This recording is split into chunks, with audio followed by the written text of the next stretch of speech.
Grégoire, qui était en train de papoter au fond du studio là-bas, et qui tardait, qui m'a presque inquiété. Comment ça va, mon Grégoire, ce Starting block, matin? très bien. Ouais. Alors, dans l'actu sport, il y a de la NBA et du tennis d'ailleurs aussi. Ouais, alors du tennis, il n'y en aura pas beaucoup, je vous expliquerai pourquoi tout à l'heure. Ouais. La NBA, J'ai en revanche, compris. c'était cette nuit, il était en intérieur, donc il ne pleuvait pas, parce qu'il a plu à Rome pour le tennis, on vous expliquera tout ça. La finale de la conférence Est, vous savez que les États-Unis on coupe en deux, Est, Ouest, voilà, finale conférence Est. Milwaukee face à Toronto, c'était très serré, ça s'est terminé il y a quelques minutes. Regardons les derniers paniers avec, dans le Wisconsin, des Bucks hôtes de cette soirée qui ont réussi à se défaire des griffes des Raptors, menés à 2 minutes de la fin. Milwaukee, meilleure équipe de la saison régulière, s'impose finalement 108-100, notamment grâce à Brook Lopez et ses 29 points. Le seul titre NBA des Bucks remonte à 1971. Match 2, toujours à Milwaukee, dans la nuit de vendredi à samedi.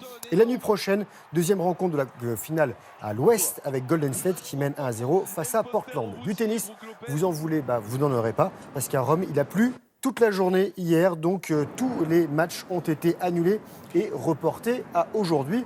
On vous en reparlera bien sûr demain. Et toc, c'est rien que pour vous entraîner à Roland-Garros et à regarder Roland-Garros avec ses fameuses bâches en général.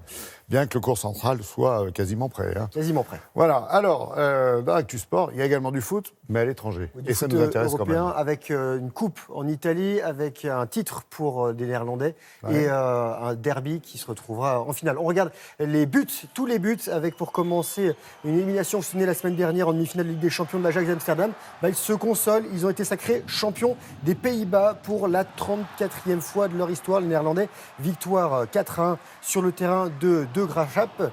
Tadic s'est offert un doublé, deuxième titre de l'année pour l'Ajax après la Coupe nationale. Et en Coupe d'Italie pour la Lazio, la 7e pour les Romains dans leur Stadio Olimpico. Ils ont battu Atalanta 2-0, but de Milinkovic-Savic et Correa.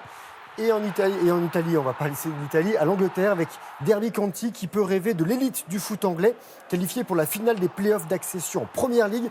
Après avoir renversé Leeds 4-2, Marriott a ouvert et conclu le score pour Derby qui affrontera Aston Villa en finale. Retour en France avec du hand féminin et Metz qui est en jaune et qui fait un pas vers le titre de champion de France. Finale aller et victoire 32-21 à Nice. Les Messines qui visent un 23e titre national. Et ça se passera en Moselle dimanche pour le match. Ils ont fait une super saison quand Très même. belle saison. Ah oui, les Messines...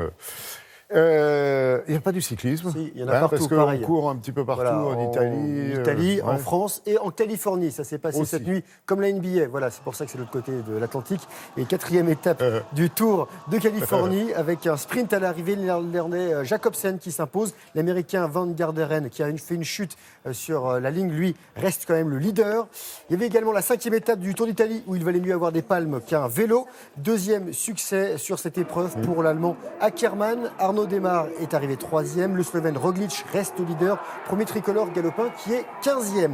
Deuxième étape des 4 jours de Dunkerque, ça s'est joué au coude sur la ligne d'arrivée, trop au goût du jury. Le Français Venturini, qui est en fait arrivé le premier, a été déclassé et c'est le Néerlandais Groenewegen qui l'emporte et qui reste le leader du classement général. Ça a joué des coudes également dans l'escalier de l'Empire State Building à New York avec la course ascensionnelle, 86 étages, 1576 marches et un effort de 10 minutes 6 secondes pour la star de la discipline, le Polonais Piotr Lobodzinski.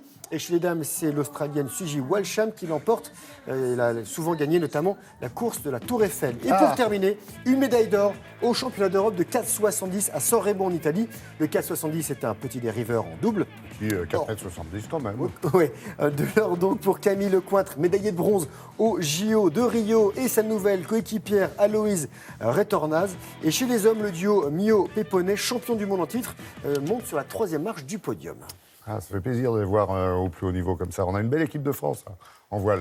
Oui, ça marche bien. On aura 2 images. Oui, ça marche bien, comme ceux qui montent les escaliers. Oui, là, ça marche bien. Oui. Wow, excusez-moi, j'étais confondu. confondu. Non, mais j'ai 2 belles jeunes filles qui viennent s'installer à mes côtés. 6h30, ça. 6h30 le matin avec Greg, on s'amuse à se Je réveiller. suis bien entouré maintenant.